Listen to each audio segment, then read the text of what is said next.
Let's face it, many of us don't like to read books about money because they tend to offer temporary solutions. No doubt, they offer helpful tips on how to save, how to invest and whatnot, but they always neglect to answer the most critical questions. Fortunately, one writer, John Armstrong, has taken the bulls by the horn in his book titled How to Worry Less About Money. And who wouldn't want to worry less about money? Armstrong's book is not like the typical financial book that teaches you how to make money. It's better. It teaches us how to think of money constructively and philosophically. So in this video, we will look at 5 valuable lessons from this book. Number 1. Money troubles versus money worries. If we're being honest, there is hardly anyone that isn't stressed by money.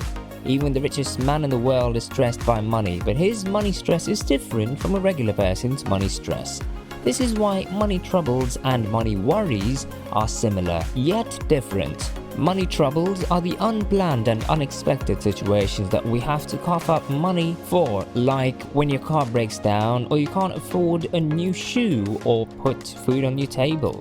But money worries are made up as they don't reflect what's going on in your bank account. Sadly, culture only focuses on proffering solutions to money troubles, forgetting that money is much more than paying bills. Interestingly, money is also about power, freedom, status and work.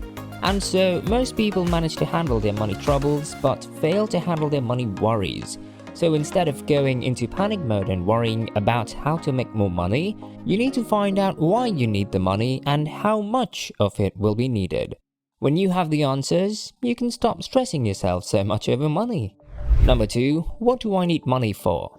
When some people are asked how much money they actually need, they start to spiral and worry about everything, which is clearly unproductive. But instead of worrying too much, Armstrong's book advises that we first identify what we are worrying about, ask the right questions, and come to a clear-headed answer. In his book, he suggests that there are 4 questions that we have to ask ourselves, which would help reduce our worries. You need to ask, what do I need money for? How much money do I need for it? What's the best way for me to get that money? And what are my economic responsibilities to other people? If you can accurately answer these questions, it will help reduce your money worries and it will give you a clear insight into how much money you actually need. And don't be discouraged if whatever you calculate is below your expectations, because unlike what most of us are brought up to believe, a good life requires less money. So instead of focusing on what you can afford, focus on what you need. Number 3. Your money relationship is your quality of life. Money is more than just a number on your account balance. It's a means of exchange. With money, you can get valuable stuff in exchange. But the real question is, what is our relationship with money and how does it affect our quality of life? There is a golden rule to having a healthy relationship with money.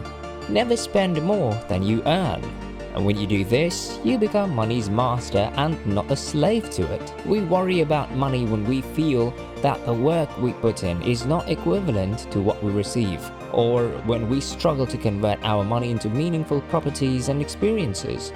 If you buy something and all you can see when you buy that thing is that investment that you've made, you are bound to experience money worries, especially if something happens to that investment. Instead of worrying about the downside of your investment and all the possible ways it could fail, why don't you just try thinking about it as more than an investment? For example, if you buy a house, that's an investment because you can sell the house and get your money back. But anything can happen to the house, such as weather disasters, and before long, your house worries turn into money worries.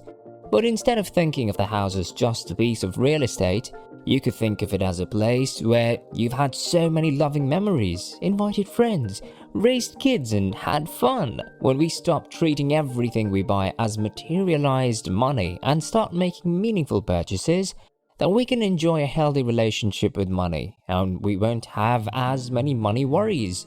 When you buy anything, don't just materialize the money on the object. Look at the object as something that is of value to you and not just because of the money. So if you're buying a real estate investment, don't look at it like that. Think of it as buying a home And like an anonymous quote says, it's not just about quantity of money, it's about quality of life. Number 4, the true value of money. Many people think that the ultimate goal of money is just to cover our basic needs. So if we are able to take care of our basic needs, why do people continue to strive to make more money? The obvious answer is that people are trying to make more money so that they can live comfortably and feel better about themselves. But unfortunately, Armstrong's book says that even though money can buy valuable things, it cannot buy happiness. This means that we all have to reconsider our money goals. Instead of using money just as a means of exchange, money can also be used as an ingredient to reaching our fullest potential. For example, money doesn't make you a better artist, but you can use money to go to the art school and learn to be an artist. As such, money is just an enabler for possessions, power, and influence. So before you go desperately working to make more money, ask yourself why you need the money. Consider your real objectives for needing the money and the goals you hope to achieve with the money. When you do this, Rob Moore says that you will see that it's wiser to use money as a reward rather than as therapy. Number 5, your need determines the price. Our needs play an important role in our money worries, and needs are not the same as our wants and desires. However, our true needs go beyond basic things like food or shelter. They cover our basic needs, but they also cover everything we need to flourish. And so, before you buy that item, ask yourself, do I really need this? Will it be good for me? This means that the fact that you can afford it doesn't mean that you should get it. Only if it would be of immense benefit to you should you buy it. According to Armstrong, you must always define your true needs first before looking up the price.